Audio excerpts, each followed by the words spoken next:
Welcome to Module 4, the role of questions in comprehension. For each of the following statements, put a check under agree or disagree to show how you feel. Pause the mini-lecture to complete the anticipation guide.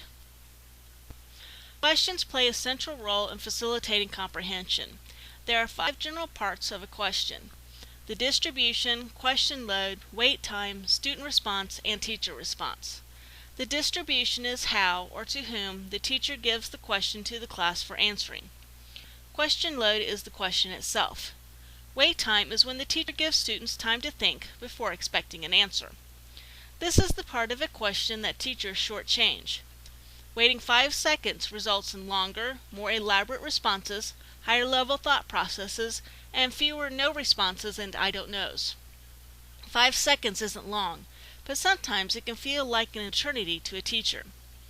Student response is the answer to the question asked.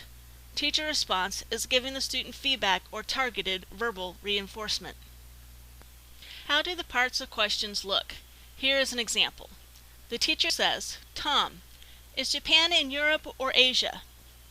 For your English language learners and even special needs and average students, it is best to call on the student before asking the question so he or she knows to pay attention to the question. After asking the question, the teacher waits 5 seconds. Tom responds, "Asia." The teacher then gives targeted verbal reinforcement. Correct, Japan is in Asia. There are 5 ways to ask questions: solitary, controlled, voluntary, spontaneous, and mass. Solitary questions are asked to individual students. In controlled questions, a participation cue informs the class that everyone is expected to reply. Then the teacher designates who will respond. In voluntary questions, a participation cue invites students to participate. Spontaneous questions have 2 or more students respond to a question before the teacher designates or responds. Finally, in mass questions, the teacher designates a group of students to respond in unison. Now let's talk about the taxonomies of questions. A taxonomy is a classification of objectives, type of questions, or other items based on difficulty. One way of looking at questions is to examine the kinds of thinking processes involved in asking and answering them. In comprehending, students understand prose on a literal level. In organizing, students select important details from the selection and construct relationships among them. In elaborating, students make connections between information from the text and prior knowledge and include a wide range of activities including making inferences, creating images and analogies, and evaluating or judging. In monitoring, students are aware of cognitive processes. It entails knowing whether a selection makes sense and knowing what steps might be taken to improve comprehension. Under each component is a sample question. Bloom's taxonomy is a very popular questioning taxonomy. The levels from lower level to higher level are knowledge, comprehension, application, analysis, synthesis, and evaluation. Search the internet for more information about Bloom's taxonomy. T5 stands for topic, fact, inference, vocabulary, and evaluation. The fact and vocabulary type questions can be asked during reading, but the topic, inference, and evaluation type questions must be asked after reading. Topic questions ask about the main idea or a summary of the reading. Fact questions look for literal details from the story. Inference questions ask for answers where you have to use what you know and the information in the text. Vocabulary questions ask for the meaning of the word or phrase in the given story context. Evaluation questions require that the reader make a judgment and think beyond the text. Many times, evaluation involves linking the reading to the student's life.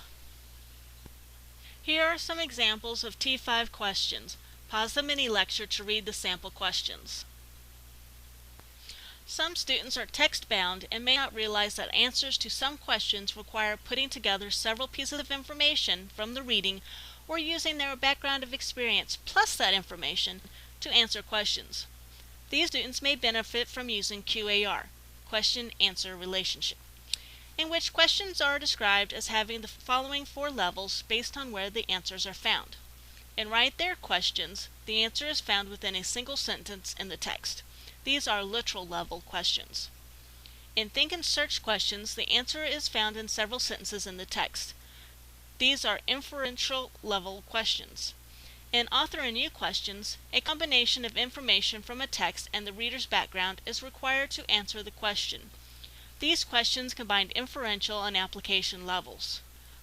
Finally, in On My Own questions, the answer is in the student's background of knowledge. These are application and evaluation level questions. Here are some QAR question examples based on the book The Giver. Pause the mini lecture to examine the question type examples.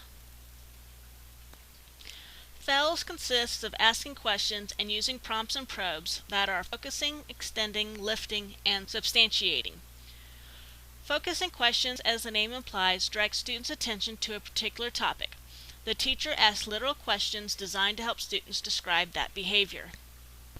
Extending questions are designed to elicit clarification and elaboration. By extending students' thoughts on the same level, the teacher can encourage them to seek additional information about a character or event and clear up points of confusion. Extending is important because it prepares students for the next step and provides slower students with an opportunity to become involved. Lifting is the crucial stage. Through questioning or other means, the teacher lifts the discussion to a higher level. Substantiating questions ask students what evidence they found or what standards or criteria they used to draw a conclusion, make a judgment, or prove a point. FELS should be used with care. Frequent shifting from level to level may produce lack of sustained achievement at any level and result in a return to a more basic level. Reciprocal teaching was discussed in Comprehension Module 2. Generally, there are two types of questions in reciprocal teaching: on-surface questions, which are factual knowledge level questions, and under-the-surface questions, which use higher level thinking. English language learners may not respond to teachers' questions because they don't know the answer or they can't understand the question. Research has shown that teachers need to make an extra effort to develop the responding skills of ELLs. In addition to the prompts discussed earlier in this mini-lecture, you might use the following. Request a response in the student's native language and have someone translate it if you don't speak that language. If the student gives an incorrect response that might be due to a misunderstanding of content or language, say, "Help me understand what you mean. Tell me more so that I can understand your thinking." If the student says nothing or "I don't know," but you think the student might be able to answer the question, say, "I think you know something about this, and I would like to hear what you have to say." You might also rephrase the question and/or request as a yes or no response. Or you might prompt a nonverbal response. Can you show me what you know by acting it out or drawing it? When ELLs say, "I don't know," they may mean that they don't know how to express their knowledge in English. The keys to fostering participation are to value all responses and provide scaffolding. Before we start on assessment, let's briefly cover a few more books that help teach comprehension strategies. These three are titles for comprehension strategy development in making connections. These 5 books are good when teaching making predictions. These 3 books are good for teaching monitoring understanding. These 2 books are good for teaching visualizing. These 3 books are good for teaching questioning. Finally, these 3 books are good for retelling and/or summarizing.